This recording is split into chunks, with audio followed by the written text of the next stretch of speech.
Chris Kerber of the St. Louis Blues here. Catch all of your St. Louis Blues hockey action right here on KSMO Radio. At the KSMO Studios, 1340. It's time for us to get together. And Hospital Administrator Kasey Lucas was being a real smart butt this morning. But anyway, that's okay. And he's here to talk about Tuesday's Board of Directors meeting. How are you, my friend? Good. You're all sharp looking today. Well, Got thank the you. nice gray shirt, the tie. Hope dress you this morning, or did you down your own? Oh, no, I did that myself. Okay. Well, I was going to say she has good taste if she did. That looks good. Very good. All righty. Very good, sir. Anyway, glad to have you along on us on this Thursday morning. By gosh, I keep thinking Tuesday. I don't know why, but it is Thursday. Anyway, we had an interesting board meeting on Tuesday, trying to get it all done before the snow and stuff. Yes. And it never really was as bad as they thought. But No. was a little slushy when I left. It probably was a little bit better when you guys left after closed session. The roads were a little slick. Yeah, going but home, not so. terrible. No. Could have been a lot worse. Yes. A lot worse. But anyway, glad to have you along, sir. And we're going to talk a little bit about what happened at that meeting on Tuesday. And, of course, a lot of stuff is going on with the hospital right now. It's, people think what's happening and a lot of different things, a lot of changes are being made. We know that. And a lot of different equipment's being updated. Got different things going on, different things you're involved in. I mean, it's a busy place out of the hospital. So anybody that says, what do they do? Just kind of name it. Yeah, right now. that A is little true. bit of everything. So let's go ahead and get to the meeting. You go ahead and take a sip of coffee. It's okay. I can talk for a few minutes. As the meeting began, Kasey introduced Tabitha Stanfast. We all know Tabitha from many years at the hospital, but she has a new position this year. And the position she's taken is a very interesting position because it's one that the hospital never had. And so kind of created a new position for her, the QI and Risk Management Director. And this is a very interesting thing because she's kind of, flying by the seat of her pants and having to do things on the fly. And I thought her presentation was just outstanding.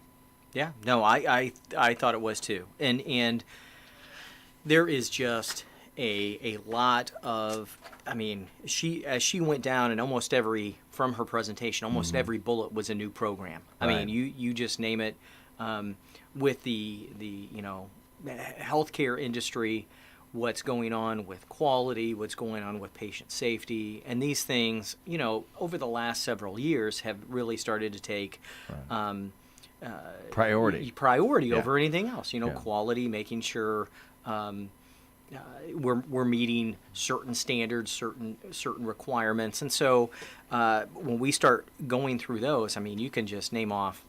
Like she ended up naming off and explaining over 15 minutes what. She switches gears so often between quality, risk management, and all of those things that we've always had those programs, but the extent at which we had to take someone and dedicate a person to quality, to that risk management, it's time. Yeah. It's that time where it's one individual in the hospital can't wear the utilization review, can't wear the quality, can't wear the risk management, nursing education, they can't wear all those hats. That's a lot of hats. And there's just too much time that has to be spent collecting data. And she's the director of this quality improvement, quality initiatives that come through CMS. And so she's the director. We still, certain nurses throughout the facility will help her gather information. So it's not just one person. It's there's a team behind that. So when you're gathering that information, that's chart reviews, that's all of those things all the time. It takes a lot of time. But as she was mentioning, a lot of different things that are going on there are new for her, and not only new for her, but maybe even somewhat new to the hospital, Yes. and even into some of the new industries are making some new programs. And so, it was really very interesting. She talked about the Flex program, and and I'm just going to not really go into detail on the Flex program, but it's a program that works about the patient care and profitability at the same Yes. time Yes. of small rural hospitals. And I thought, that's a hard thing to do. You have to balance that very well, because obviously patient care, there's a cost to that, but at the same time, you have to figure out, okay, you want your patients to get healthy, go home, but you also need to be there when they do get sick. And at that time, you can't determine when that's going to be. And at the same time, find that profitability in those small rural hospitals to figure out what is the best way of doing that. Yeah, it sounds like that's pretty easy to do, but that's not an easy thing to do, to kind of coordinate that program. Plus, the different things that she has to check out. We always talk about patient survey satisfaction results. Yes. We always do that. Yes. Well, now at the SMDH Family Medicine, which Yes. I will be having an appointment today, by the way, so I'm going to check this out for myself. Yes. You have an instant review at the end. Yes. Okay. And as Yes. she was saying that, when people put that in, she may actually get those results later that day if somebody's not happy Yes. with something that happened there, and they're going to get on the phone right away to find. Now, years ago, Kasey, I might be 3 months down the road. Yes. By the time somebody returns a survey. And we hope that, we hope not. But I mean, there were, and we have a process today that even with those surveys, if there's dissatisfaction, if we can tell there's an issue or there's something,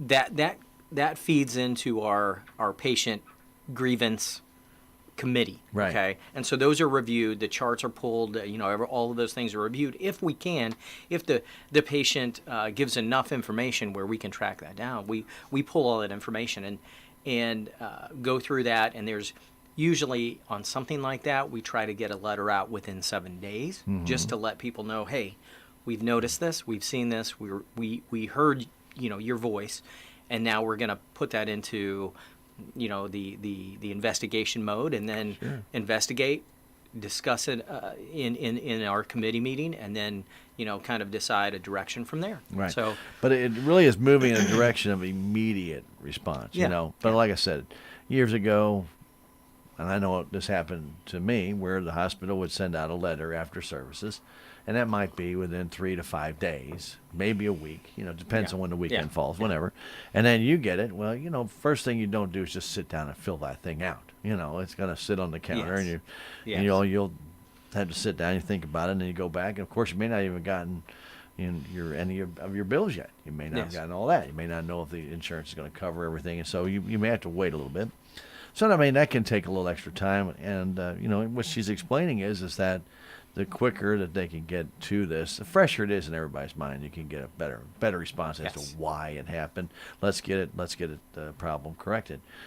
I think what she's doing with the policies that she's put into place, because she's had to create some policies. Yes. So had to put policies into place, but putting it all together, I mean, she really has.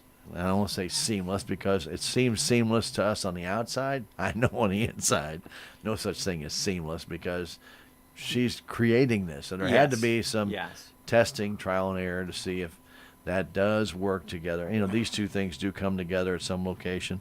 And Tabitha's one that she's a stickler for detail.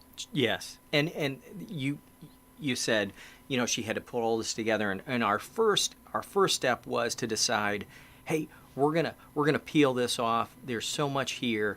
We're gonna peel this off as a separate position. Right. So we did that. It's getting the right person in that position. And Tabitha, I mean, again, with her experience through the ER and the ED and what she's done with the stroke protocol, she got had a lot to do with setting up our STEMI program with Missouri Baptist Medical Center. Right. And again, the rapid response, the rapid times, really it originated with her, and she's done a lot of those things. Project management is her strong suit. That's what I see. And so, when you put somebody into that position, that's what you want. You want somebody strong in those areas of creating out of nothing, creating a program of this, that. And she's done a fantastic job. Has. Anyway, she explained it very, very, very well, and she had talked about there was 5 case reviews that are ongoing, and the first thing she said is, but that's not a bad thing. She didn't want the board to think, well, there's 5 case reviews. Well, we must have done something wrong. No, not necessarily. Right. It's just there might have been a better way of doing it. Yes. Yes. And so she's saying the 5 case reviews and not to take it as a negative, because first thing out of your mind, in your mind, not out of your mind, well, maybe out of your mind too. It might be out of your mind, but is the thing that, there's something wrong. We need to correct it. But maybe it's just actually just finalizing a few things and streamlining a few things, and these case reviews can actually act as a guidance tool to get Yes. to help those policies along, Yeah. to make sure the policies are accurate. Yes. So it's not as easy as it sounds. Just because you have a director's position in this department, I thought when she was talking about it, she was just dead on with what she needed to talk about and relate to the board, because this has been a year. Yes. 1 year. Yes. Yes. She has done a tremendous Yes. amount of work in She 1 has. year. She has, and I think her major concern when we decided to move in this direction was, this is something that we're going to see. It's not a department. It's a department it works so together, or so it transitions departments. Yeah. You have to be able to Every department. to look at any department, all departments, wherever the issues, wherever we see those policies. Because again, you talk about policy and procedure, and hey, I'm saying the hospital is probably one of the worst, or I shouldn't say worst, but that is just we depend on those policies and procedures.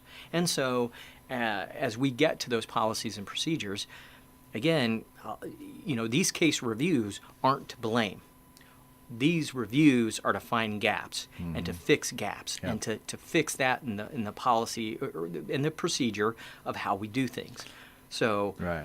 that's what it's about. It's not about it's about improving the service, quality altogether. It's about improving that quality. Right. Now, I just when you said worst, I don't want to mean that they don't have bad policies. Don't get me wrong, and that's not what Kasey's intending. Yes. It's just they have so many, they have to do it, and a lot of that's by CMS and different people.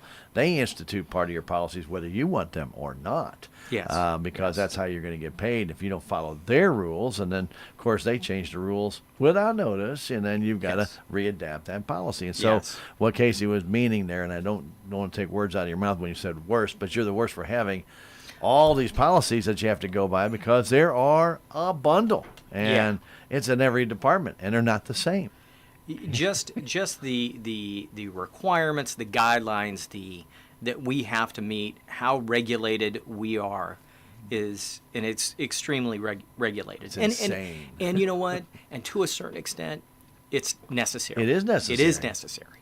But I think it's like this. It's like this It's like this position. Okay. At some time, the regulations weren't so widespread or so important that we had to dedicate a person to it. Right. And so, I've heard from many hospitals, many critical access, small rural hospitals, the regulation, the amount of regulation has to be addressed, because, we have, if you're paying cost, and a lot of places they're paying cost, we're adding to the cost of healthcare Right. all of the time because of regulations and all of that, and there has to be a balance. At some point, the balance has to be there. Right. And I don't know. I can't personally say where that point is, I don't think anybody because can, Kasey. I have seen the improvements that we've made, Right. and I like that. I like to see those improvements. I like to see that, and it started out with the patient satisfaction. I was talking about patient satisfaction surveys, and if you're dissatisfied, if there were issues, and you don't fill that out, I don't have an opportunity to fix that. And I want that opportunity to fix that. So if there are suggestions, if there are thoughts of how we can improve things, you got to put it out there. Because if I don't have that opportunity to satisfy you, to make it better for you. Right. And so...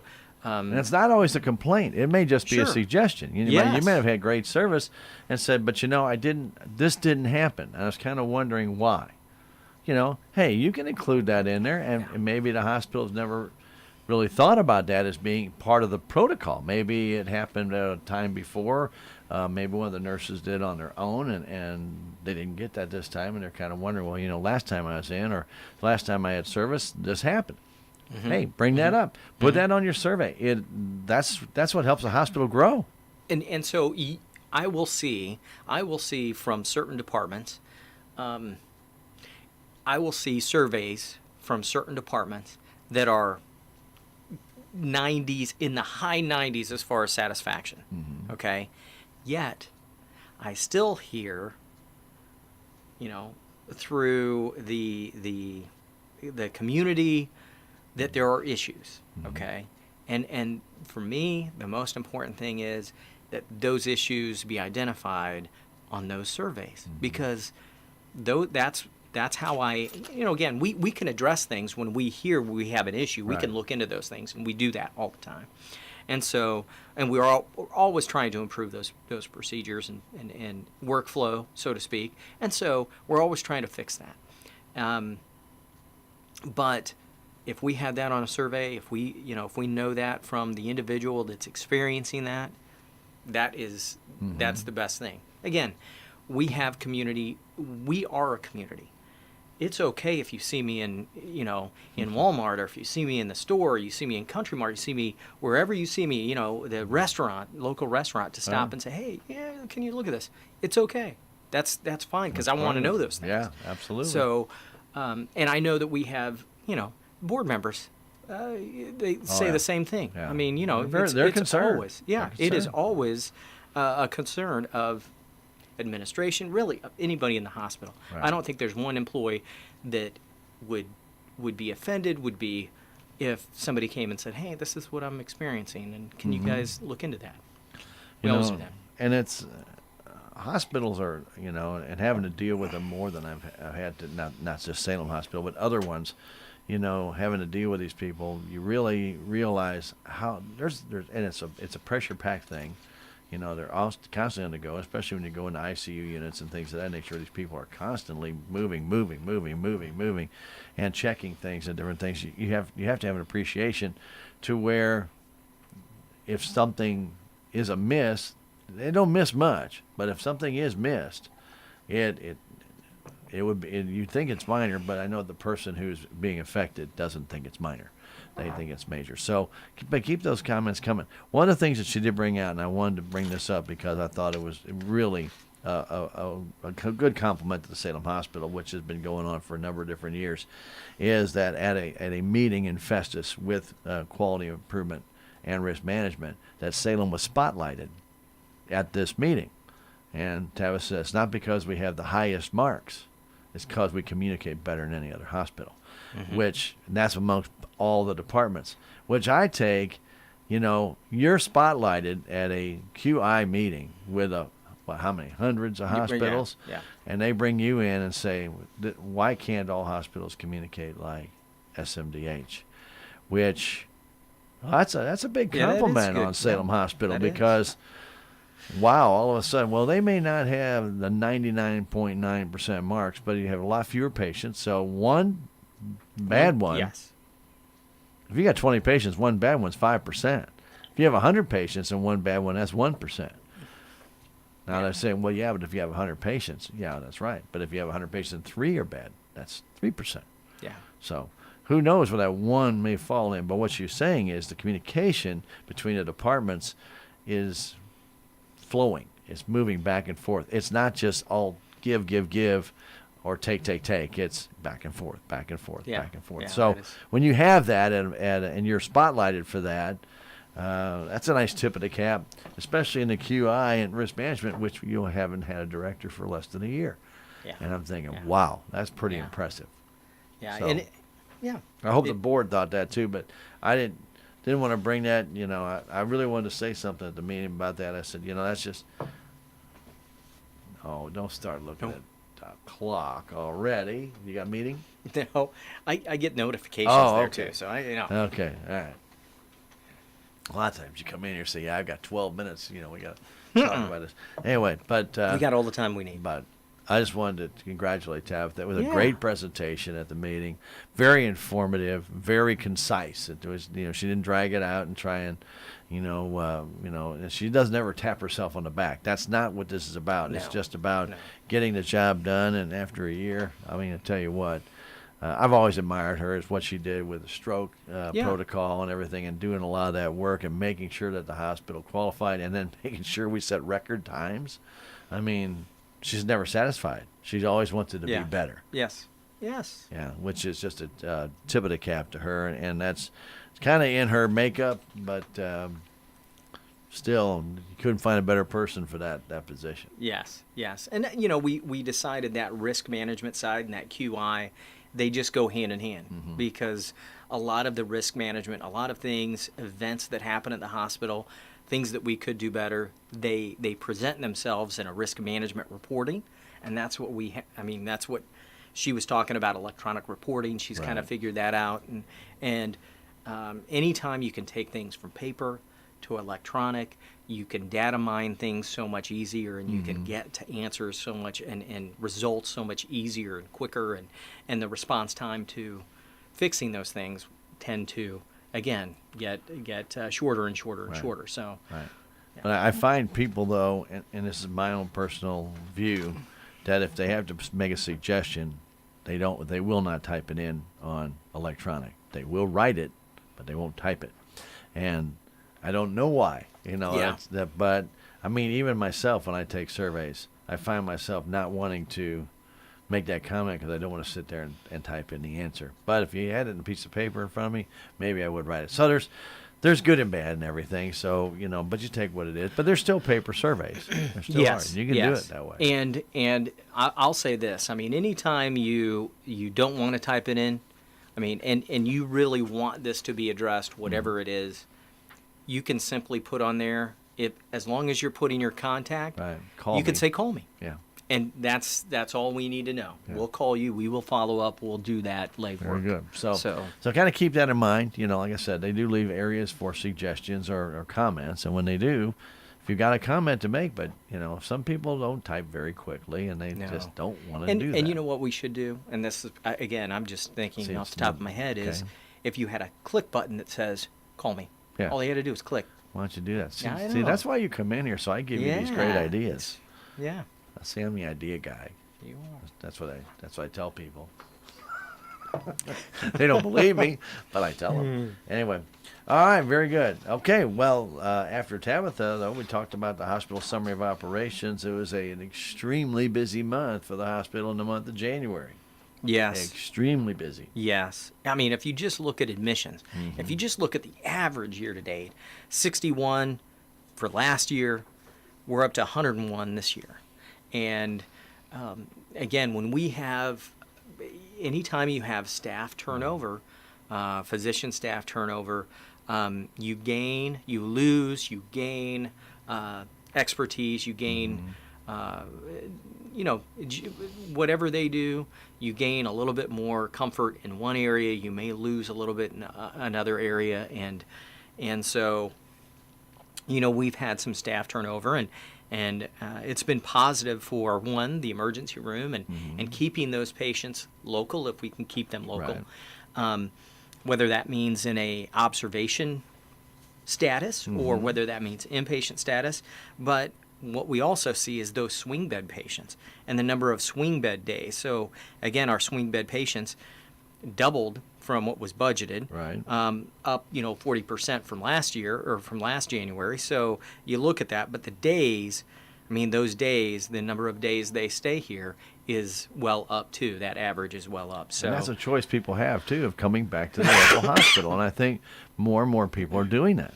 Yes. They're getting their surgeries elsewhere, and they'd rather recover here. Why would you want to sit in St. Louis or Columbia? Even though that's grown, I still think there's so much potential there. And we're looking at, from an ER standpoint, when they leave here, even if it's not the patient, usually when they leave here from the ER and it is the patient, that communication, they're so focused on. They could be out. They could be, right. You could not be able to get to the patient. It's that patient family Right. to realize, man, when they're stepped down from the ICU to regular a medical surge or a telemetry bed, and they're moved down then to the next, whether it's rehab, acute rehab, or swing bed, Right. or SNF, skilled nursing. That is the point where they can come home. Right. And they can be close to family. They can be close to their community. They can be back in their community. And I will say that I've had to deal with this now twice in St. Louis. They do ask you now, and at least one hospital does in St. Louis, they ask you, where would you like them to go? And they will give you a list of places locally. Yes. But you can say, you can tell them, well, I'd rather have them come home to Salem Hospital. They have a swing bed program there, and they would be glad to do that. And anytime, I'll say anytime you have a question about what we can handle, or if you're given an option to go someplace, pick up the phone and call 66266 and ask for administration. We will get that information quickly, and we'll be able to tell you. Or you can tell the hospital there, because their the person, their social worker that does the calling, they can call for you. Yeah.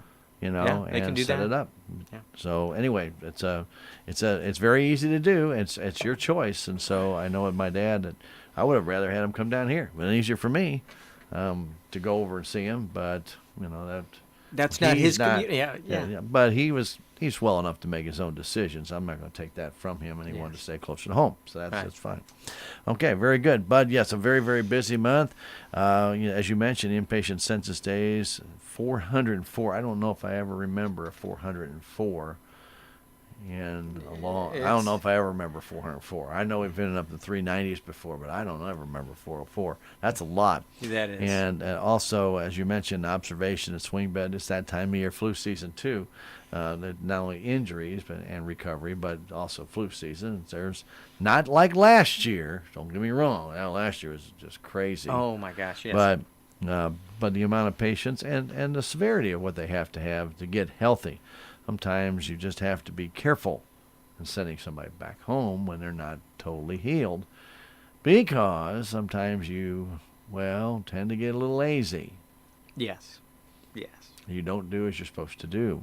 We all do that, and I'm not trying to point a finger at anybody, but we all kind of do that.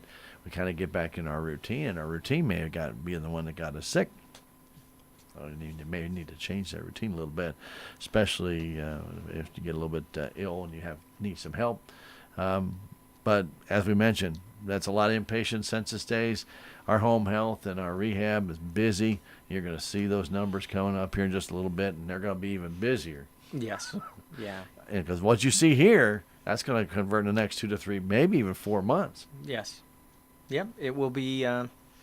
Those inpatients, they transition to a swing bed, and those swing beds then transition to home health sometimes, and rehab's there the whole time, swing bed through home health, and so you may have to see those folks, and we'll see that again, probably transition over the next couple of months to that different modality. So acute care patients per day at 13. I used to remember when that was 6 or 7. Yeah. 13. Yeah. And our average is 10.5 this year. So, yeah, very good. And as you mentioned later on, and I'm going to bring it up now, is a lot of our patients that at times were transported to another hospital are now staying here.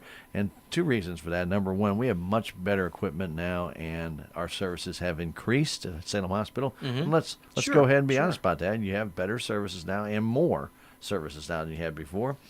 And also, too, I think some of the doctors would rather treat them here for something that they know they can take care of right here. Now, if you have a heart attack, you're moving on. They're going to get you where you need to go, or a stroke. They're going to get you here, stabilize you, and off you go. So, that's what we do here. Yeah, that's still in place. That's what we do here. So, those programs are refined. So, that's right. We're always we talked to Jason last week those. about the STEMI protocol. Yeah.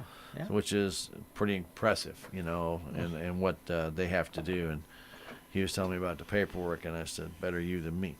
Okay. Yeah. He just laughed. But anyway, very, very strong numbers for the hospital, and that continued on into the statistical summary where we had outpatient registration, 1765, not a record or anything, but a lot of people coming in. Cardio was busy, not busier than normal, but still busy. Lab tests were up. I mean, we had, not really up, but above our average for the year, but above last year, which to me, last year with lab tests and all the flu, I'd have thought the lab test last year would have been 11,000, but yes, it wasn't. And then, of course, our radiology procedures, our mammograms are going up all the time. We appreciate that. And if you haven't made your appointment yet, do so. Talk with Julie, get that done. But I think we had, after the health fair, seven people signed up, 7 or 8? Yep. That day. Yeah. That's good. We used to have 18 a month. You know what? And you know what? If we weren't there, who knows that any of those would have signed up right That's there. right. It might have been a timing thing. Might have been, hey, we were visual. We were there to be seen, and they saw it, and they go, oh, yeah, I forgot. I need to schedule one of those. Well, yeah, or they just aren't aware. Some people hear it, but they aren't aware of what that is, and Julie can explain it so much better, and what has to be done. And for us guys, we don't go through that, so, it's like talking to women about a prostate test. They don't understand that either. Yes. But it's okay. Yes. Anyway, rehab is up. Surgical procedures pretty much level, and then home health visits back up again.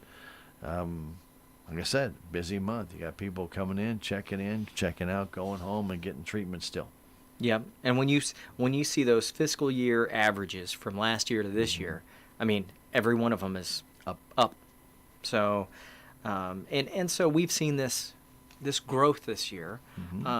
As we prepare to do budget for next year, we're going to be a little bit more conservative than that. But I mean, it is nice to see this. And as we see later on in the marketing and the public, community perception, we want to be involved. We want to support causes in the community. We want to support the community that supports us, and that's just a great combination. And moving forward, doing so. Yes. That's the idea. The ER visits were virtually right on the average for the year. They've been down the last, I want to say few months. They've been down a little bit above from the budget, which is okay. If more people are going to the clinic and getting treatment, great, fantastic. Yes. Less using the emergency room unless they absolutely need to. Is a fantastic thing. So we hopefully that is being done where people are getting that care, because obviously the numbers are still going up except for ED, and that's kind of, I won't say dwindling, but it has gone down a little bit. So, but they're there when you need them. As we mentioned about the patient disposition, instead of having transferred 81, we have transferred 51, but 81 were admitted. Yes. So that's a big part of why you're busy. Yep. Ambulance runs were basically right on average and pretty much close to budget, and last year too. So we're almost exactly right on. And then of course the dry runs that cost everybody money, but sometimes they can't be helped. Yes. You have to go. Yeah. Sometimes you have to do that. Very good. So good numbers for the hospital. That equates to money. Yes, like it does. money, it's service that's first, but then money, kind of have to have the money to have the service. So very good month for the hospital, $168,000, and the gain from operations, $5.1 million in patient revenue. Yes. All those ancillaries, 5.1. all those outpatient, all those inpatients, again, those things all being above normal, and I don't want to say record high, but very close to record high. I mean, in some of those areas, and that brings that revenue up, and so It brings the revenue up, but Well, I'm sure people think $5.1 million, you made $168,000. That's not a lot of return. You got to remember, the hospital is really a not-for-profit organization. That's not what they do it for, but they have deductions from revenue that you would not believe that they never see. These contractuals eat up a lot of that money that they bill. They only ever see it. It's gone. It's gone before it ever gets touched. that $5.2 million, and 2.3, 2.4 million of that is just, it's gone. Yeah. It's not even collectible. We just push it aside and say, okay, we're not gonna have that. What is left? And the thing is, when you see that volume go up, and we see the revenue go up, we know the contractual is going to go up with it. Right. But we know the expenses are going to go up with Have it too, because you're treating patients. You have that much more supplies, staffing, whatever those things are that come up. Sure.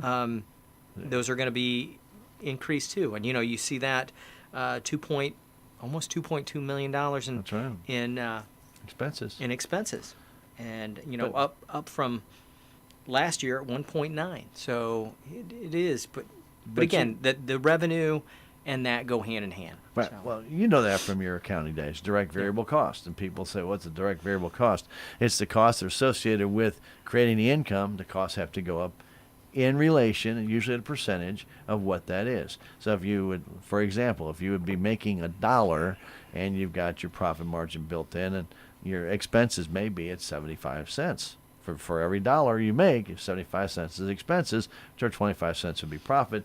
I'm not sure how the hospital's formula works here, but I'm just using that as an example. So if you have that every time you add $1, you add 75 cents in expenses. That's a lot.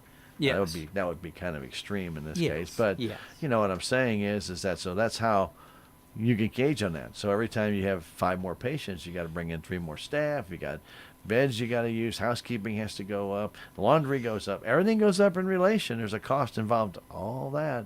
Sure. Of that extra patient And- coming in. But they're not complaining about it. It's No. just that's the reality of it. Sure. And as revenue goes up and as volume goes up, again, you have those, hey, this number of staff can take care of X amount. That's right. When we reach that max, then we add another person That's right. and expenses, then again, the margin goes down again Right. because you've got those added expenses and not as much. Again, you have excess capacity, so you could continue to see more patients with that added staff, but it's just incremental. It will hit, and then you can see again. You create capacity, but if that capacity goes back down, now you've Yeah. increased The your other way. expense, Yeah. and that's the balance. That's Right. Well, that's a direct variable Yeah, cost. And that's yeah. why people say, well, what's a direct cost? No, it's a variable cost because it does work in relation with demand. It's like demand, Yeah. supply and demand. So if you've got it, you've got it. If you don't, you don't. But it's still all about the service. And there is that Yes. limit to where when the hospital reaches that limit, when there's too many patients for that 1 or 2 persons, they got to bring in another to continue that service. And that's in their policies. So we go back Yes. to the policies and the regulations Yes. that you guys have. Very good. All right, but overall, after the taxes, which of course January, you're going to have a pretty good month for taxes, $537,810 of excess of revenues. Again, people say, "Wow, that's a lot of money." Well, it is a lot of money, but those taxes, remember, are earmarked for only capital improvements, Yes. not Yes. for the operations of the hospital. Yep. And you're making a lot of capital improvements, and most of that money got spent already. This Yeah, last, that's this exactly last little right. go around. We'll talk about that in a little bit. All right, the operating expense comparison, as you talked about, salaries did have to go up. Obviously, that would just make sense. We already just kind of discussed all that. And when they go up, employee benefits will go up as well because they get benefits. But really, in overall, besides the supplies having to go up, obviously you're using plenty of them. Yes, No yes. doubt about that. Yes. Your drug costs actually went down. You had a few, the utilities stayed pretty consistent. Normal, a lot more people in and out. You thought it might have gone up a little bit. Didn't really do that too much. Plus, it was cold in January. Had a few It was. super cold days there that we all recognize. But the expenses were really in line with the revenues, very much in line. So nothing really stood out there. And you were talking a little bit about the contractual services that the hospital still has, and so Yes. that number did jump a little bit, but you had to because you had to bring in people. Yeah, it is, and it is. They just everything goes hand in hand. Contractuals, expenses, revenue.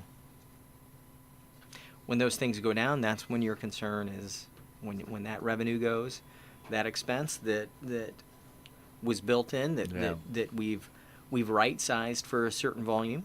That's concerning. But It's concerning. again, this month, very good, positive month. Yeah, not there this month. No. Balance sheet stays solid. Nothing out of the ordinary there, except I keep still long-term liabilities are virtually nothing. which is great. We Yes. appreciate that. So it just, start looking at minuscule long-term liabilities for a hospital. It's pretty amazing. And so very good job there. Cash flow. Well, the cash flow is very positive, $714,000. That was on the positive side. But there was a Medicare settlement that added $700,000 to that, because you did have a 3 payroll month. Yes. Yes. Normally that would be a negative number, but Yes. it catapulted that up, or it would have been close to a negative number Yeah. at 14,000, possibly on the positive side. But Yeah. very good. So cash flow statement very sharp, going up there, and the days cash on hand actually went up a couple days, up to 70. Yeah. Yeah. Well above the average. So. Well, and again, that's something we continue to watch and monitor and just keep a close watch on. Just again, it's Right. it's an important thing. Right. With the increase in patients, obviously, there's an increase in revenue, and that's going to be an increase in days in accounts receivable, because you've got lots of billing to do. Oh yeah. And all that has to be coded, sent out, check, double check, sent out, back in. Yes. That's a lot of work. Yes. It's a lot of work. So, yeah. A little extra. And we've been watching those days creep up, and I think over the next couple of months, again, when you look at all of those buckets full of patient accounts, and we live in an area where eventually it gets down to private pay. It gets down to patient responsibility, and we just see a lot of that lumping down and getting older and older and older. And as long as we have payment arrangements on those, that is something we choose to carry and continue to have on the books. But those that don't communicate with us, get us back. I mean, unfortunately, those go away to collections and eventually have to be written off the books. But and we see that amount growing and growing and growing. So we'll start cycling a lot of that out and through. And we'll see some of that come off of the accounts receivable. And we need to aging remind buckets. people that if obviously if you get a service at the hospital, they give you an opportunity to get 25% off if you pay it within 30 days. Yes. Which is huge savings. And also, if you do want to, there is a sliding scale, Yes. depending upon your income, of Yes. what you'd have to pay. So, again, if you have any questions, call the accounting office and talk to them about it, and they'll be more than happy to help you out. Or just call administration at 6626 and ask to speak to somebody about the sliding pay scale, and they'll get you in touch with the right people. You can sit down and talk to them and make sure that based upon your income, then that's what you can afford, and that's what they'll work with you to get you to pay. Yes. Yep. It's not hard, just got to ask. And it's out there on the website too, Yeah. and yeah. Just got to ask. Just So, have to ask. Some people, I know we all have pride, and there's nothing wrong with pride, but sometimes when we're in a situation where maybe those dollars just aren't there and you can get a little help, take the help. Yeah. Nothing wrong with that. Nope. All right, Debbie Hines, you're certified, you're CNO. And she described a little bit about the HCAPS. Now, also Tabitha did about the HCAPS, and hers was the latest up to date on the one for our last quarter, which actually Salem did comply and get the 4 out of 5 stars. Yes. What Debbie had was actually from 2017 to 2018, where Salem only had 95 surveys completed. Yes, and you 5 have to hit short. that. You have to hit that 100 mark before they'll. So you didn't get rated on Right. that one. So, but the numbers, as Very really, similar. really Very in similar line, than- with state and national averages. So nothing out of the ordinary there. She did also report on the flu season. As we mentioned last year, the flu season went crazy in late December and throughout January. 50 in December, 236 in January, and 20 in February, but I think they stopped counting actually because they said it looks like the flu, just treat it. Wow, this year 20 in January, 5 in December, but so far 19 in February, so it's not gone away. It's still here. Right. And that was through, I think that was through February 14th. So it was through last week, and so we'll see as we go along. I mean, it could. there were times where we didn't see that until February and March. Oh, yeah. You remember those? Couple years yeah. ago, yeah. And then we had an outbreak late February and early March. I mean, there were several years there that it was that late in the season. And we had that that we saw one that. year, we had that one in November, December, and then another one in February, March. Yeah. So That was a crazy year, too. So, there's definitely, when you start looking back at the records, and I think one time in one of the board meetings, you had a overlapping flow, and kept seeing it move back, and all of a sudden you see a glitch. It came up in November, like, what? Now we're starting early? Mm-hmm. Yeah. So you just never know. And it only takes one to spread it. Yeah. Had to come in town and spread it around. Yep. So the health screenings were held in February. Obviously, the first day was not a good morning to be out and about. A little slippery out there on that first day. But by 7:30, 8 o'clock, everything had thawed out, and we were good to go. But a little slow on that first one. 345 for February. And up over last year, which we also had a little weather issue on last year, but down from what we've had before. So looking to increase that in May, 15th, 16th. But I also want to remind everybody, these health screening that are held at the community center of the Army, they are incredibly discounted prices off the different services that you can get. And it's a no-brainer to go get these done. Yes. If you can possibly make it between 6 and 9, those mornings it's being held, it is a benefit to you to where you can actually get those results to yourself and to your doctor. And if there's something that you see that's amiss, like I keep all mine, I go back and look.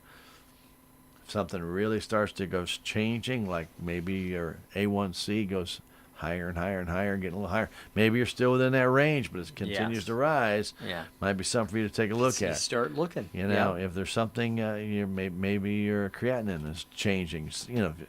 There are reasons for things to start changing, and they will change as you get older. Yes. So definitely want to keep an eye on that. But you can take action. You can't wait. Or the early you can take action, the better. Why I'm going to go see Dr. Bob today. All right.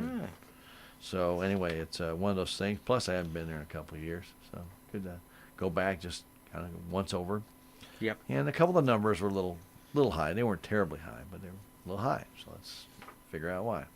And that's what you need to do too when you go to your doctor. Don't just go in there and say nothing's wrong. Maybe there is nothing that you know of is wrong, but if they ask you some questions, maybe about your diet. Don't be afraid to tell them what you ate. Don't say, well, I had nothing but asparagus and lettuce and stuff, when you know you're wolfing down 15 buckets of chicken. Yes.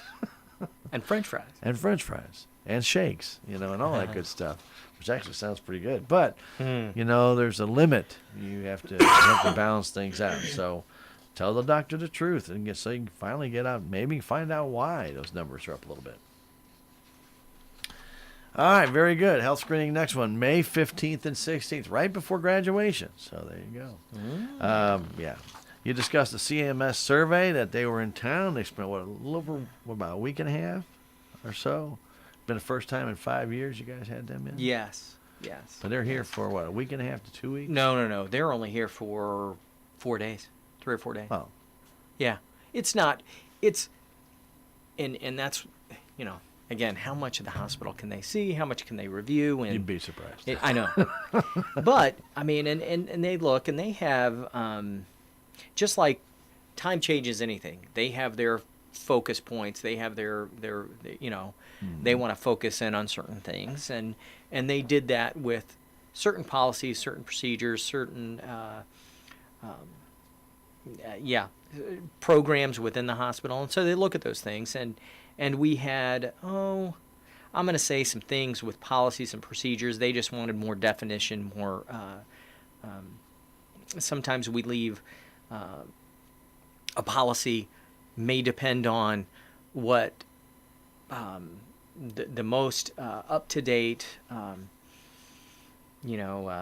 American Heart Association says this, okay? So we may build a policy around the most, their recent recommendations. The most recent recommendations.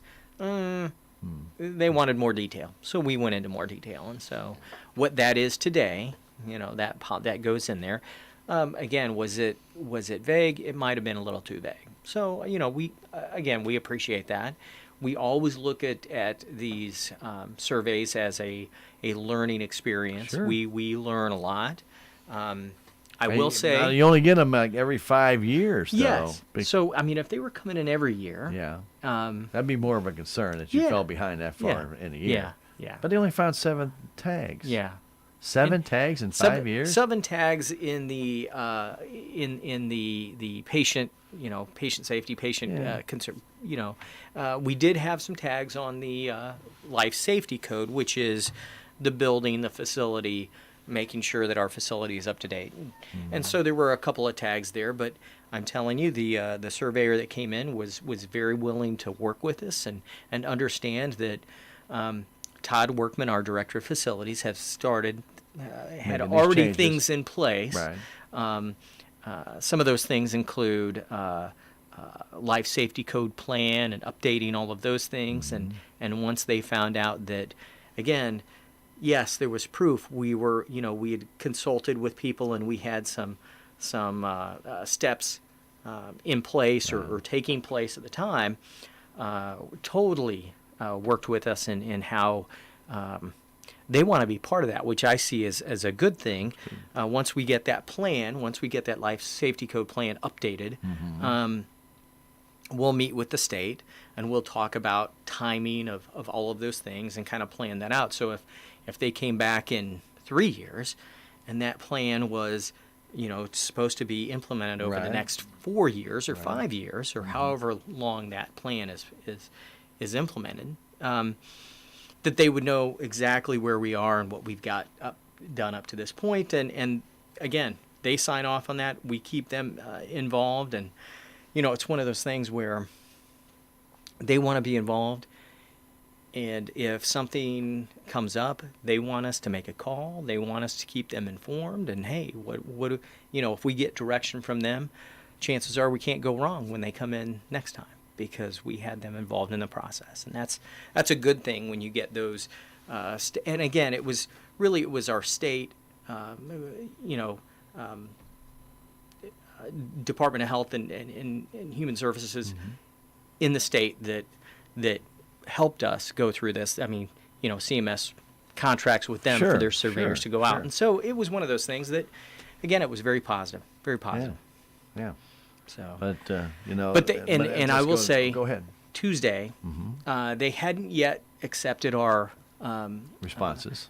our plan of corrections, and just yesterday we received the They're good to go? exception. Our plan of correction is good to go, and so really everything from that plan of correction is in place and is being monitored. Things that, again, if there was a policy or if there was a process that wasn't going as they wanted it to go, in this plan of corrections, we've corrected that, and now we monitor that for so long.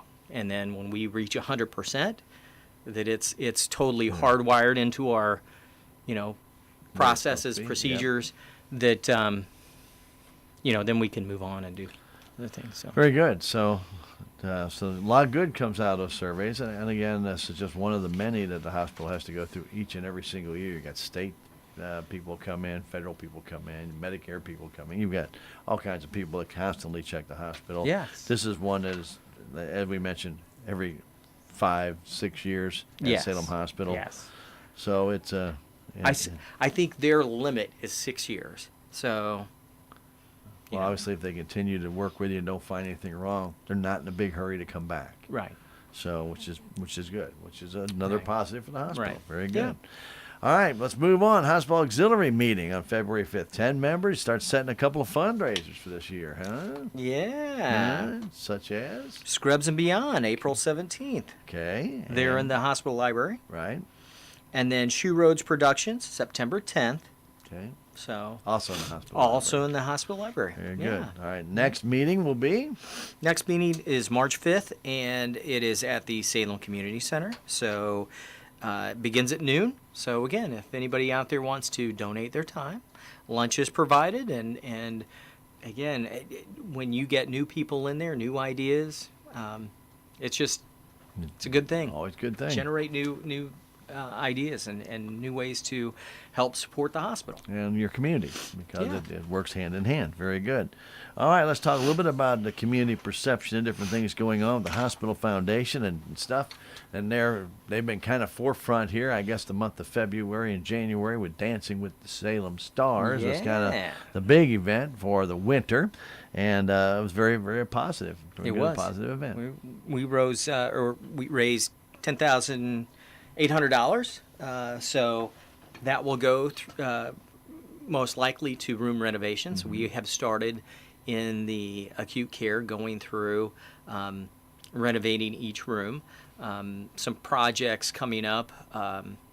Again, we've started to take one room out of use for patients, and we've started from top to bottom, ceiling to eventually all of the flooring will be replaced in acute care. And so, and some of that is just, it's maintenance, it's items that we've probably put off, but, we have to start taking some of that positive bottom line and Right. reinvesting it in those things. And so, Got to update things. Yeah, yeah. Absolutely. So- No doubt about that. so Very we've good. started that. Okay. Also, the Hospital Foundation met on February 6th and talked about a number of different things. Obviously, the hospital strategic plan that you guys had in place. So the foundation kind of created their own strategic plan, and they kind of reviewed that to see where they stood on that.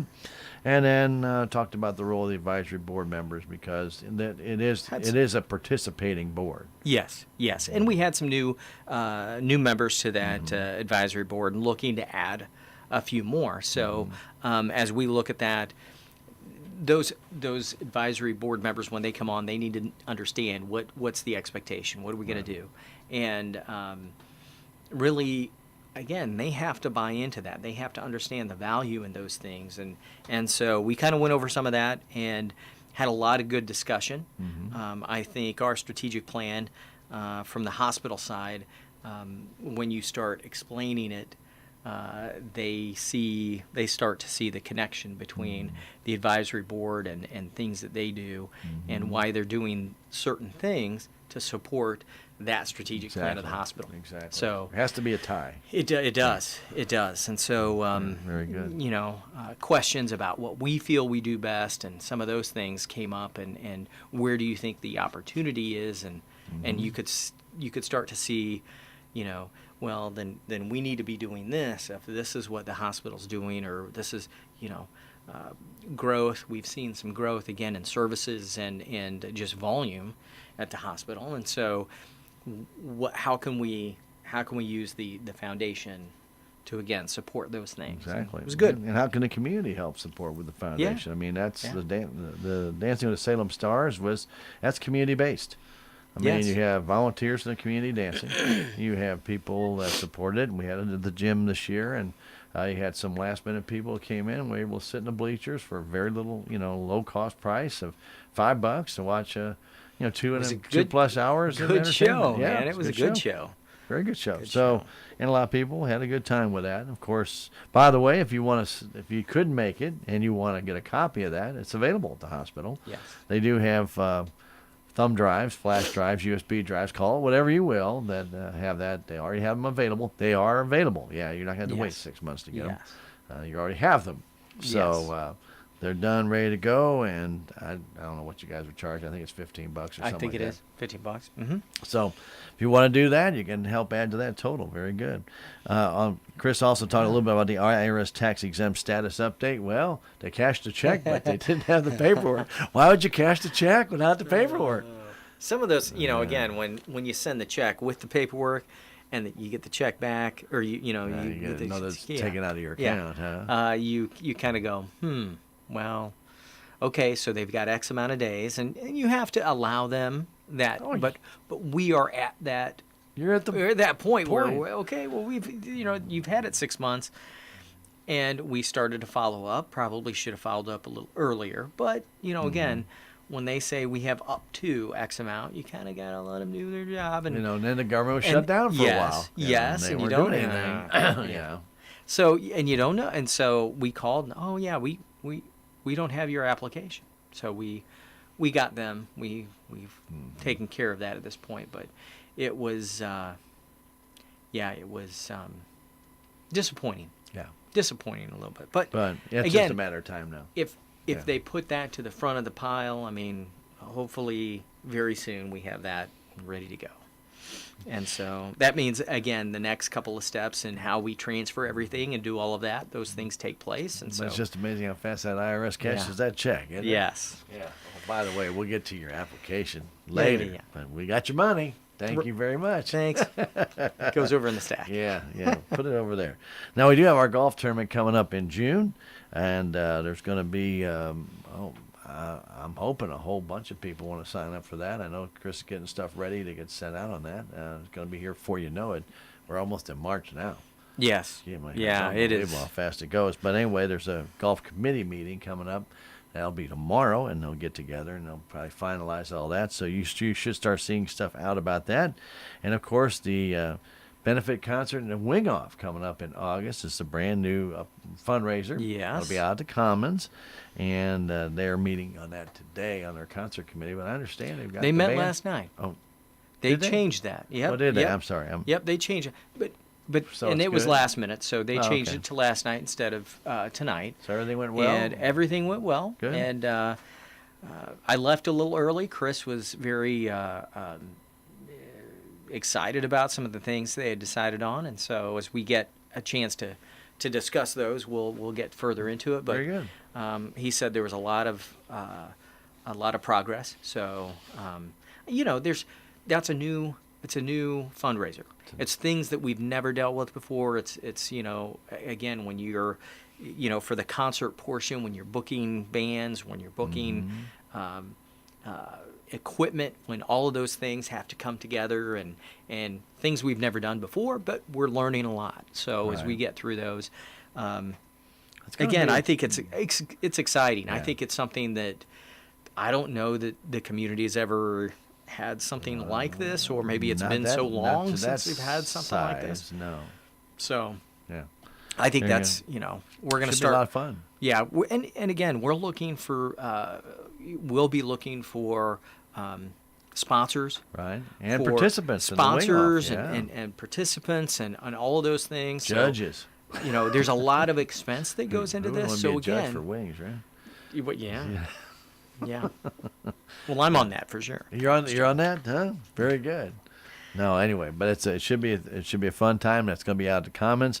It's gonna be a pretty much most of the day event. So it's going to Yeah. be a long event. Yeah. So kind of keep that August 3rd date in mind, and make it on out there and check out the benefit concert and Wing Off. That's what they're going to call it.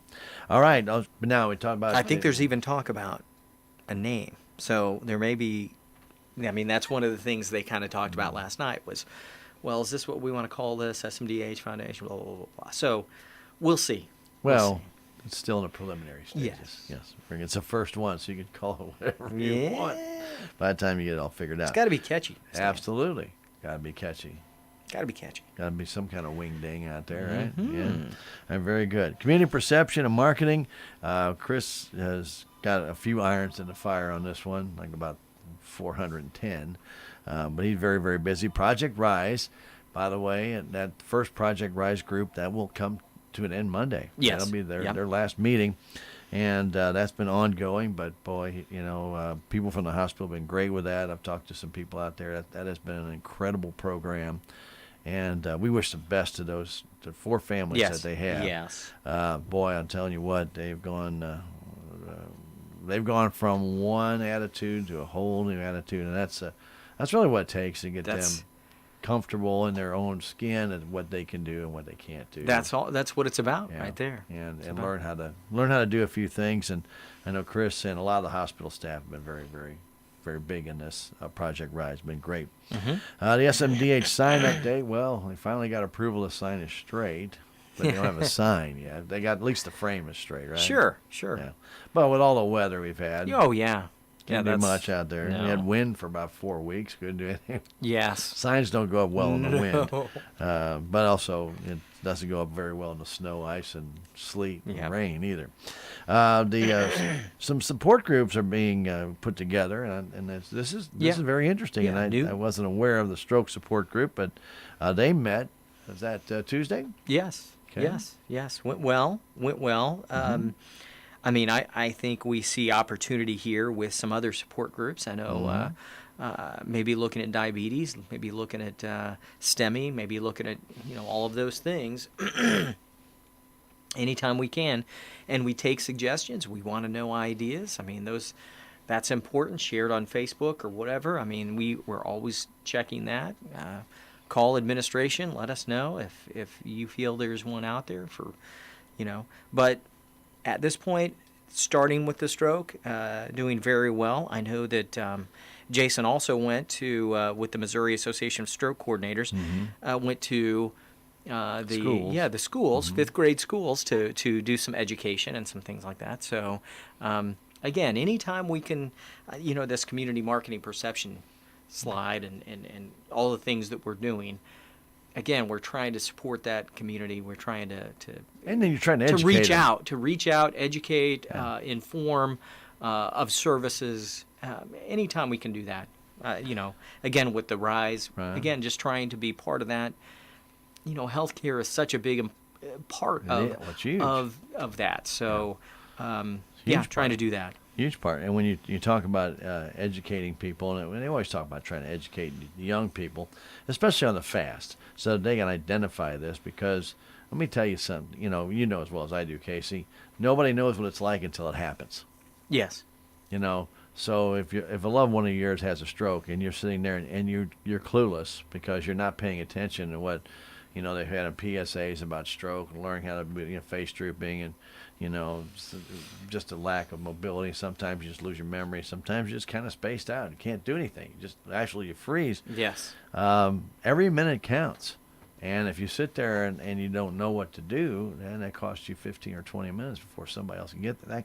That could be life-altering for that person who just had a stroke. So hopefully, these youngsters are learning and they don't panic. And that's the kind of the big thing is panicking if something should happen. But really great stuff, and I really appreciate the education. I know that they're really doing a good job with the high school athletes and getting them educated a little bit about better with their injuries with this new program that they've had. And, the sports medicine is becoming more and more so big, but to have actually a person there conferring with the coaches how to wrap, doing it properly, getting the ice on there at the right times, heat, whatever they need to do. It's been a big plus, Yes. So anyway. But there's a transition. I mean, there is a transition. You got to go through that transition stage. Sure.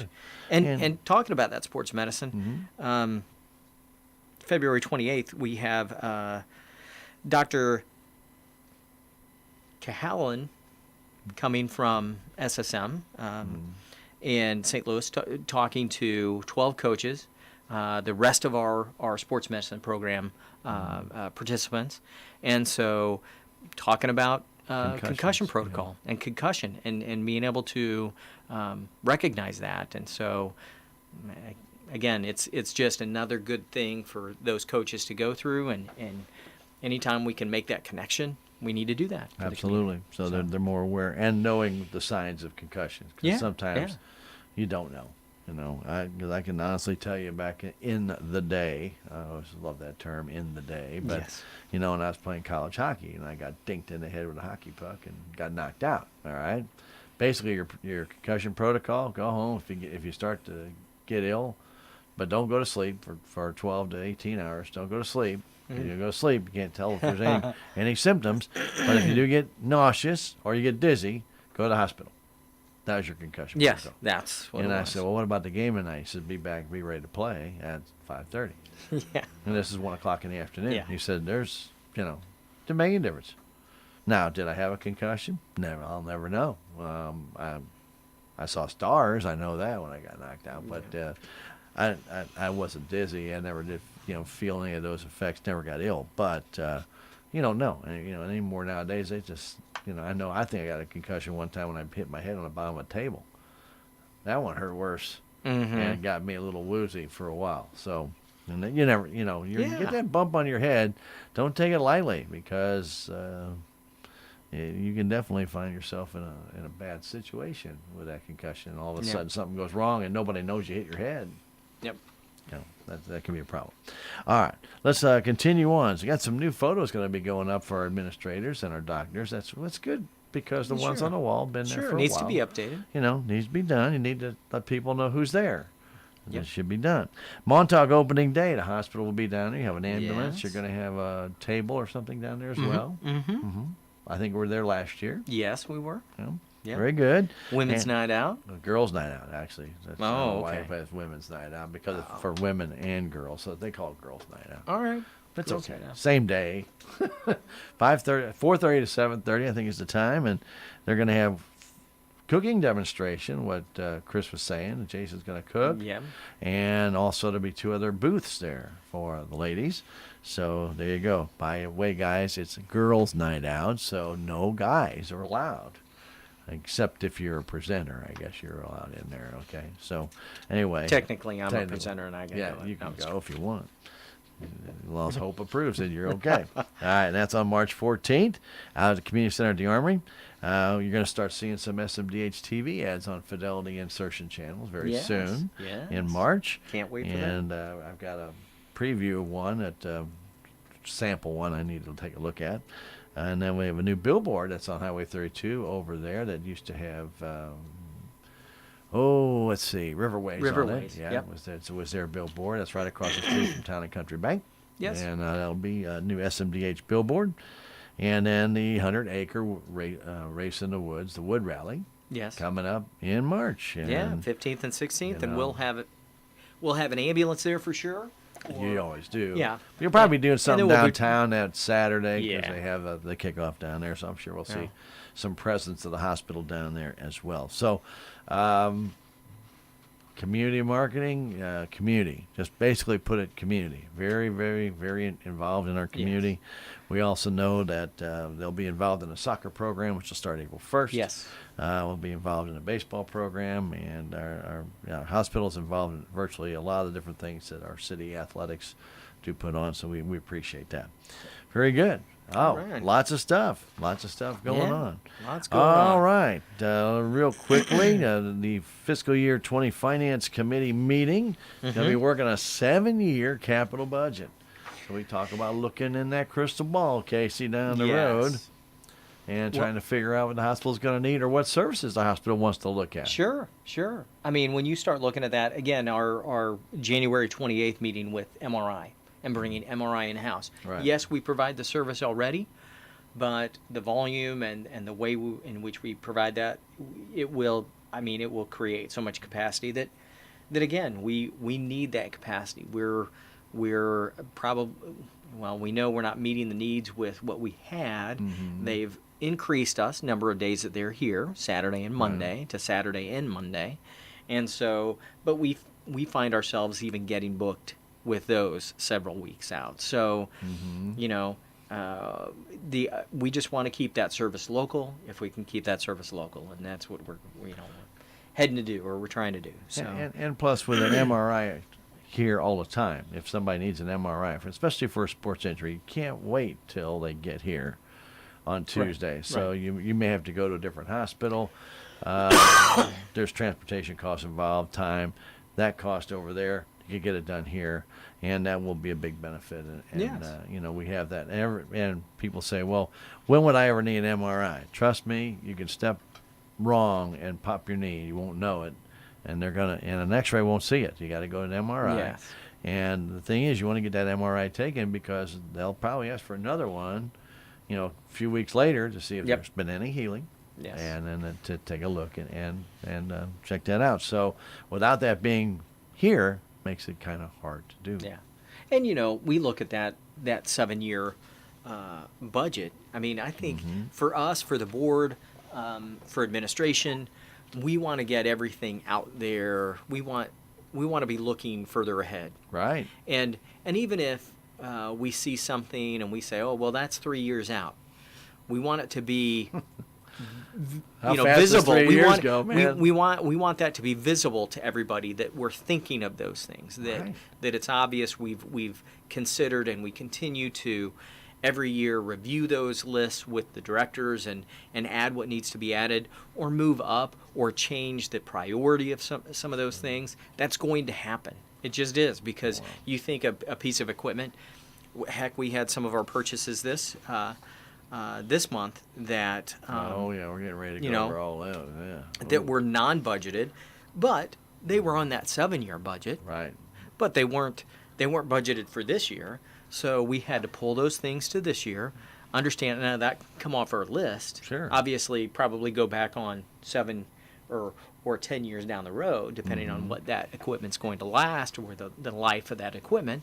But it's going to be just constantly, cycling that equipment through this budget process. And so you need to do that because it becomes obviously equipment wears out. It's going to wear out.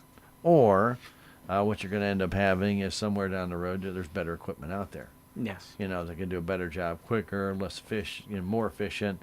Instead of being less efficient, taking maybe up more time, it's much more efficient, takes less time, and you get results quicker. And that's really, and we go right back to what your, quality programs, quicker assessment of what's going on. Yeah. And we talk about customer service, patient services, and that's what it's all about. So, yeah, 7 years, that's about normal. You really see a lot of changes within 3 to 5. But you can't just change everything in 3 to 5 years. You've got to budget that over 7 years. You just can't afford to keep replacing everything every 2 or 3 years. yes. And so our finance committee met February 12th. We talked about the market assessment, and that's really just a look at the community, a look at our services, a look at what expenses are going to do, what revenues may do. And so we look at all of those things. We kind of get a direction. Again, volume is the big thing. Once we kind of figure out I will say a conservative volume, and there's an increase over the last budget, obviously, because we've done well this year. But we don't want to shoot for the moon. Yet we don't want to totally undercut ourselves, but take a conservative approach to it. And so you want a we look at realistic budget. Sure, Yeah. we want a realistic budget. If we overperform, great. If you underperform, though, it doesn't look very good. No. And you guys should have seen this. Yes. I mean, that's the What idea. things did we not take into consideration Right. to say, hey, why were we doing this? Anyway, so as we look at that, those things. Now the finance committee has said, yes, we like your numbers, we like where you're going.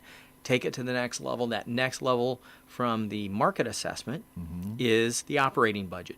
So we start putting into all of the formulas that go in. Okay, this revenue or this volume is going to produce what revenue, and what expenses are going to go along with that, and all of those things go Addressed together. that already. So we start through that process now. I think we'll have a good idea by late March where that operational budget will be. We plan on meeting probably after the March board meeting sometime that week, going over that operational budget, and then probably meeting one more time before the April board meeting, making sure we take any changes that we need to make to the operating budget, and then presenting to the entire board in April, and then letting them have 30 days to kind of review if they have any questions. We'll give them a detailed list of the budget, and they can go through, and if they have questions, they can bring those up, and we'll definitely investigate if we need to. But otherwise, come back in May, approve the budget, and then we'll have from May board meeting till July's board meeting to get all of that into the computer and ready to go. And so it's a process. it is a process. It's a process. But anytime you put a budget together, it's not an easy thing, especially when you have to look into that crystal ball, because you just don't know. Nobody does. We don't have any idea what's going to happen tomorrow, much less, 5 years down the road. But we do know that the services that the hospital needs to do, they've been talked about. It's not like the MRI wasn't talked about. It was talked about 10 years ago. I just couldn't afford it. There was just no way of doing it. There was no place to put it. There was different things. Yes. Some of the options that you have with this MRI were not available 10 years ago. Right. And so now they have a kind of a self-contained program. So it makes it a little bit easier for the hospital to say, yeah, we can do that. Yes. But we couldn't do, if we had to build our own or do this, we And couldn't we've afford it. had time to watch the volume, to see the volume. We've had time to And demand. analyze, And analyze, yeah, and analyze the the movement of that volume. Where's that volume going, and what's happening, and if we, again, we have that 1 day a week, and that 1 day a week was totally Booked. full. Yeah, it was booked. And It was- again, that second day now is totally full, and we see, I mean, you more days, you cast a wider net, you're going to gather up more, and so that's what we right. plan to do. And so, and one thing we got to talk about is you guys listen to your doctors as well. yes, I mean, this is not, we're not just talking about just demand and what has happened, but when the doctors say, hey guys, we really need to do this here, or we need to do this here, and we're going to talk about that coming up here in just Yes. a minute. When the doctors tell you this is what we need, and then we will use that service here because we know it's needed right now. yes, And if that jettisons the board to make a decision to purchase a piece of equipment, then so be it. But, you got to listen to the doctors because they're the ones who are admitting those people or making the recommendations for those services. And, if they're not here, yep, they have to get them somewhere. yeah. So let's move on to those purchases since you brought it up a long All time right. ago, and then you went off on some tangent about the budget and all this crazy stuff. But anyway, the pharmacy and isolator hood, and I don't think anybody has any idea what this is. Until I didn't know what it was until you guys started talking about it, and I kind of figured it out. But Okay. but a pharmacy has an isolator hood for what they have to do, and they have to put different things in the bags and things Yes, of that nature. yes. Okay. Different medications, when they combine medications, put them together in an IV bag Mm-hmm. or a smaller IV piggyback bag Right. up, they have to put all those medications together. And once you have so many of them that you're putting together, Mm-hmm. it has to be done in an environment that is Ventilated. and clean and sterile and all of those things, so that there is no contamination that Right. goes into the bags. And again, it usually when you mix those things, if you're going to immediately use that, it not necessarily does it have to be in a hood. Right. Okay, but again, there's still that limit, and so. I know over the years, a lot of the times our nurses used to do some of this compounding. And with changes in the way workflow works Right. back on the floor, we pulled that away from our nurses, put it with the professionals and the pharmacists, and especially if they're mixing these up ahead of time, they can sit in our medication Pyxis or our supply, sterile supply cabinets, okay, so to speak.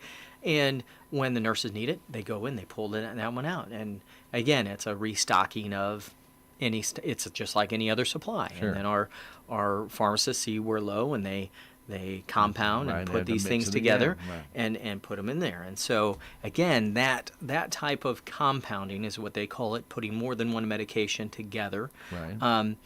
Has to happen in a certain environment, and this hood allows us to do that. Right. We weren't deficient. We were still Sure. compliant, but not by much. But there's a type of recirculation of that air that they wanted changed. Yes. I think it was the one we had. I can't remember what Chris used, but they want it to flow one direction, and it has to be Yes. very, very quiet. Yes. And they can't kick some of the air back. And unfortunately, Yes. some recirculation goes on with the other one. We're actually And goes back in. today, our current hood, it gives movement, Right. okay? But the type of movement of that air means something too. So Right. today, we still meet because really it's a vague, it has to be movement. Well, we meet that. But I know that it has been talked about, it has been reviewed and said, okay, we need, and I, not by us, but those that set those regulations, CMS and Right, all of those right. people that set those standards say that, and they go, oh, well, we need the airflow needs to be Right. like this, It's a and so smooth- when they that said- changes, we will then be out of compliance. Right. So we're just ahead of the game. So right now it's a turbulent Yep. air, and I can't remember Yes. what the other one is, and I can't remember what Yes. it's called. It's not called smooth, but it's just more of a very soft flow. Turbulent Yeah, is the yeah, good. Yeah, turbulent, that's yeah. the right word. It's a turbulent flow. So anyway, they need to get a new one to Yes. stay to meet all requirements and all compliances. So this one will do it for many years to come. From aseptic enclosures is $14,101 for a new hood, and there was discussion on this about whether we actually need to get it right now, but sooner or later you're going to need to get it. Mm-hmm. Yep. May as well go ahead and get it now. Yep. And so they did approve that. A bed scale, bariatric bed scale, I should say, for the one that we have in acute care. Just a replacement. Just a replacement. Mm-hmm. A little bit above budget, but $5,375 $5,375. for a scale. Yep, from McKesson. Okay. Now, of course, when they bid these out, and of course this is now February. This was probably done maybe last February or That's March. exactly right. Yeah. So price has gone up. And not much you can do about that. You put the budget price that they say they think it's going to be next year. They think might be $4,000. They think. Well, they were wrong. Right. Nobody gets to slap them for No. being wrong. But anyway, so that was also approved. And then a TOSO GB analyzer for the A1C testing in the lab. This, again, is a replacement. Newer technology. Newer technology. Replacement. Again, it's over budget too, but it's about $4,800 above budget. You see the purchase price at $29,800, and then we had added in the annual service cost. But Right. obviously, the first year we get at no cost. So, and so yeah, it's a little over budget too, but we'll definitely see better results, quicker results with this A1C testing. So. All right, we had some non-budgeted purchases, and these are kind of the ones that we kind of talk about that you just can't really do without them. You can't wait to sit there and try and put them into the next year's budget, even though they probably were if not next year's budget, the year down the road. First off, cardiopulmonary stress test machine. This probably should have been replaced a year or so ago. I mean, it's been wearing out for a long time, but it kept getting it repaired, Sure, and so sure. it would work fine for quite some time, and then it has a little issue. I'm going to say this machine's at least 20 years old. Oh, it's old. At least 20 years. So when we look at that, again, and for the volume we were doing at some point, It was it's fine. okay. But now we've seen an uptick and a consistent uptick in that volume. And so, again, we need to meet that need, and that need is a new machine. Right. And a lot of the doctors there didn't really like the results they were seeing on the other machines. So, Yeah. Obviously getting it recalibrated all the time and having it, checked, it's seen its better days. Yes. So they will use this machine more and order more stress tests here because of this machine, which will end up help paying it off quicker. And that's Yes. what you need to do. Yep. Always have to look at that return. And then a hematology analyzer. Very important in our lab to have this hematology analyzer. It's just the other ones just need to be replaced. It was time. It was on a 7-year program. It's got about 5.5 years in. It started having some issues. Can't play with it. You just can't have this machine down. No. You just can't have it down. Right. And it's been down probably a couple times in the last 3 to 4 months, and that's just too much. I mean, we just can't do that anymore. And so, it prolongs everything. All the results of getting back to these it prolongs everything. So, replace that machine. And again, we want to make sure and have the service, be able to provide the service that That's what you're here we for. have to. Yeah, we have to provide. So So when a machine goes down, that also means additional cost for the hospital because you still got to get those results. yes. So you got to find somebody else to get those results for you. So, all right, very good. Closed session. Any decisions made? No. What the heck? No. No. Okay. Just some Updates. contractual discussion and some Very good. employee discussion. And so Very good. Yeah. So that was a good hour and a half we talked. Oh, I can't believe that. It's true. It's 10:05. Man. Usually you run out of here to get to a meeting, but But anyway, we wanted to give it. This was a very good meeting. It was a very informative meeting a lot of detail, and I want everybody to know your hospital is really working hard to address a lot of the community needs, and that's what it's really all about. And so we want to, first off, tip our cap to them. A lot of different things, a lot of, new ideas, trying to grow.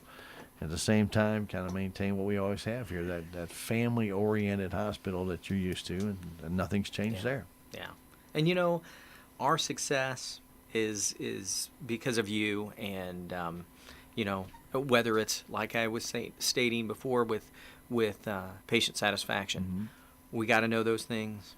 Please share with us your experience, because that helps us to choose a direction. Action items, will come out of those things. So, again, it's your support over the years, very much appreciated, and we'll continue to appreciate that. Very good. That's Kasey Lucas, Administrator of Salem Memorial District Hospital. If you have any questions about what you heard here, maybe need more information, we talked about that sliding pay scale or different things of that nature. If you need any questions, or if you want to find out more about the swing bed program, if you have somebody getting surgeries, call the hospital. And 729-6626. Ask for administration. They can give you the details, guide you to the right people that you need to talk to. And if you have any other questions, that you want answered, then feel free to do so. All right. Very good, sir. It's always a pleasure talking to you and getting up to date on what's going on and giving people a lot more detail than they can get anywhere else about our hospital. We really do appreciate that. Thank you, Stan.